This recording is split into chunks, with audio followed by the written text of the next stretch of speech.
What's up, guys? It's me again, Christian Rodriguez, and today I'm going to talk about the 5 mindset shifts for reinventing yourself, right? So I'm just going to jump straight into it. The first one is to face discomfort and fear. I kind of got this idea because I was reading the 10x rule. Well, the audiobook. The audiobook is insane. I would listen to the audiobook. It's such a great book.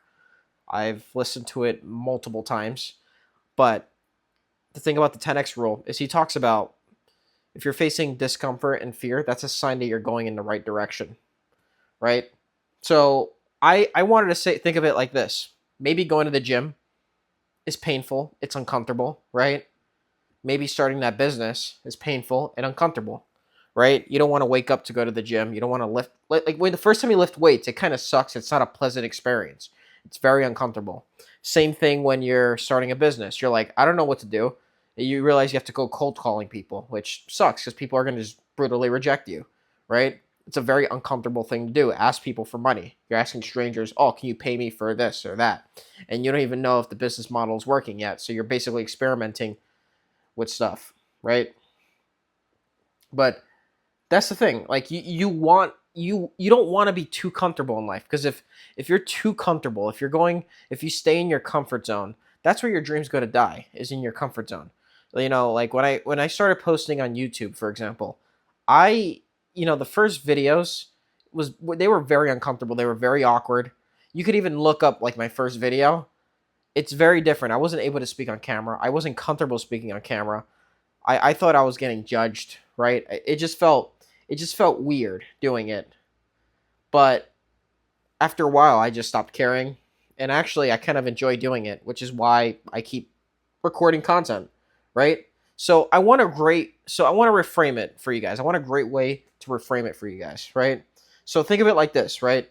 I'm doing something most people aren't willing to do, and I will live unlike everyone else. So just let that sit in. That's what you want, right? So face fear and discomfort. So the next point, right, is you want to have a growth mindset over a fixed mindset, right?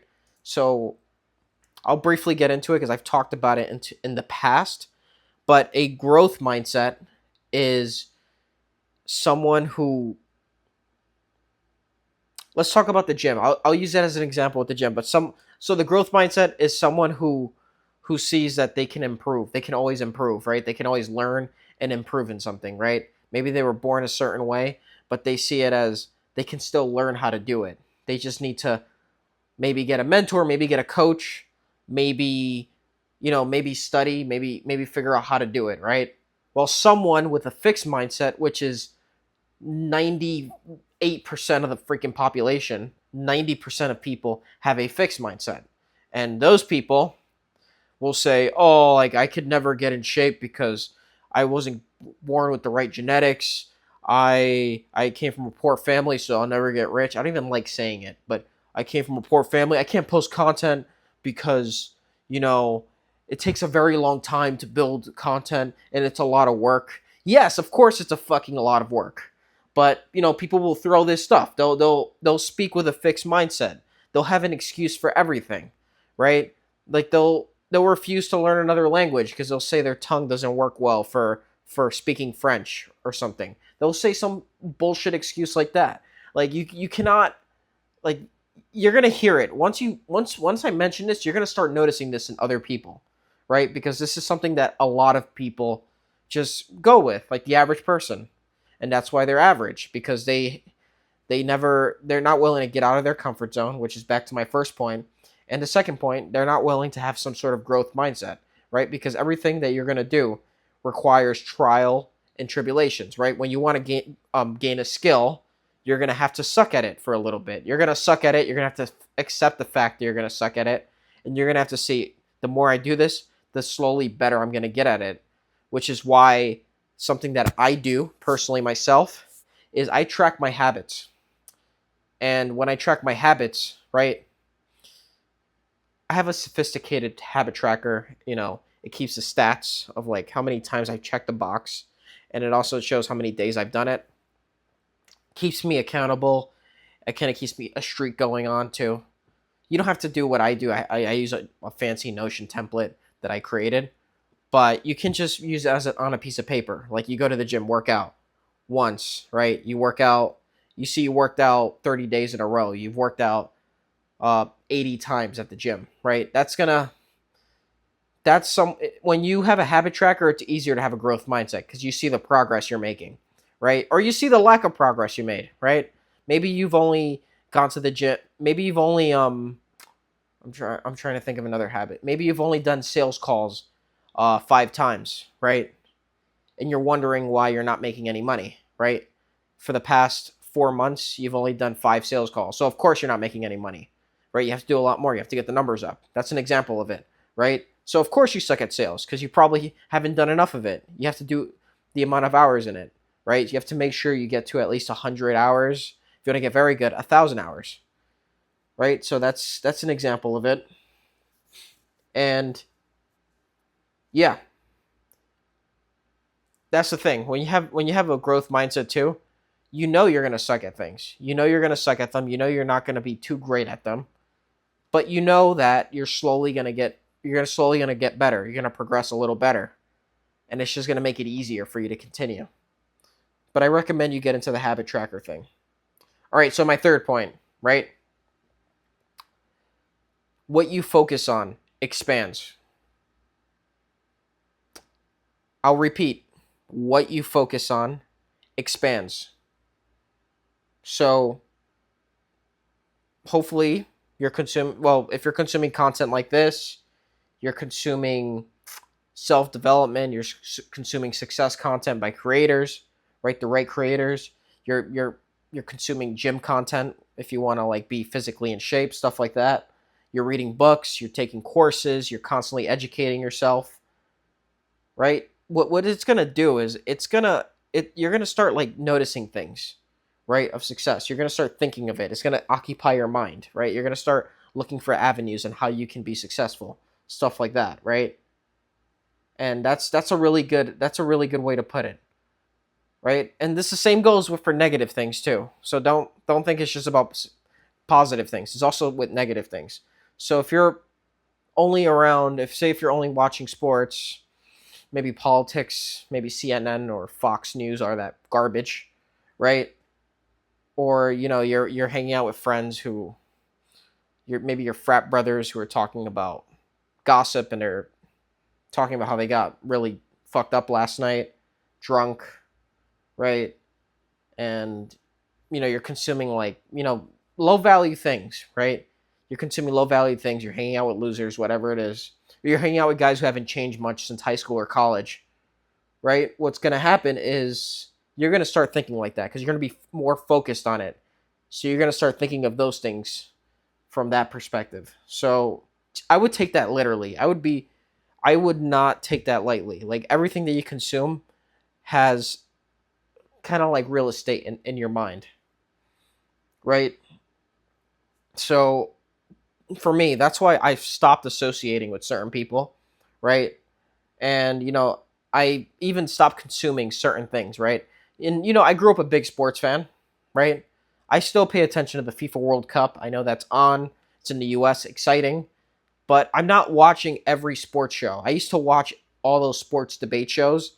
Biggest waste of time, garbage. You're just going to think about the wrong things, right? I just don't have time for it. For me, it's strictly entertainment. I'll watch a game or two, right? The next one to finals, great. Then I'm going to go do my own thing. I'm going to go to my own life.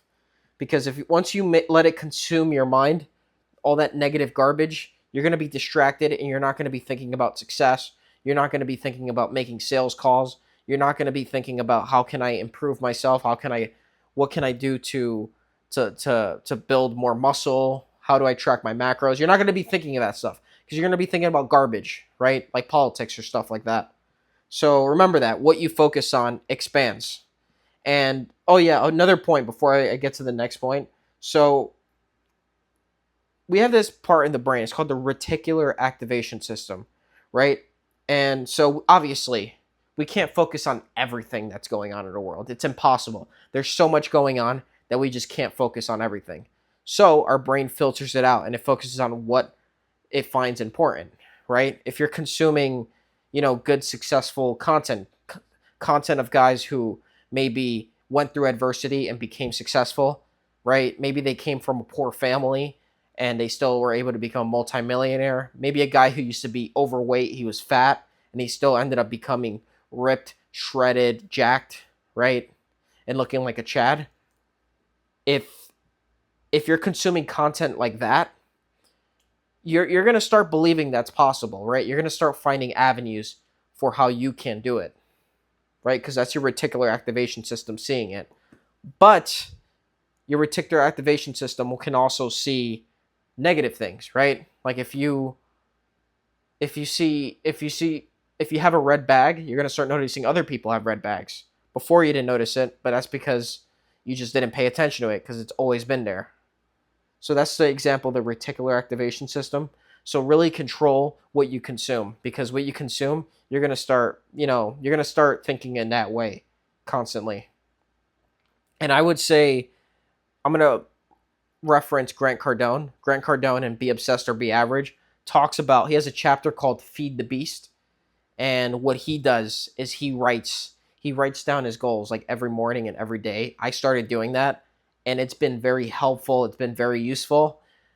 It's almost an obsessed thing to do, but it works. I'm telling you, it works when you write things down. So I would write it down every morning and every night, and it reminds me. It like tells my reticular activation system what to focus on because I'm writing it down, reminding myself. So you have to remind yourself of your goals or your desired self daily. This has to be a daily action. It can't be a one-time thing because you'll forget about it.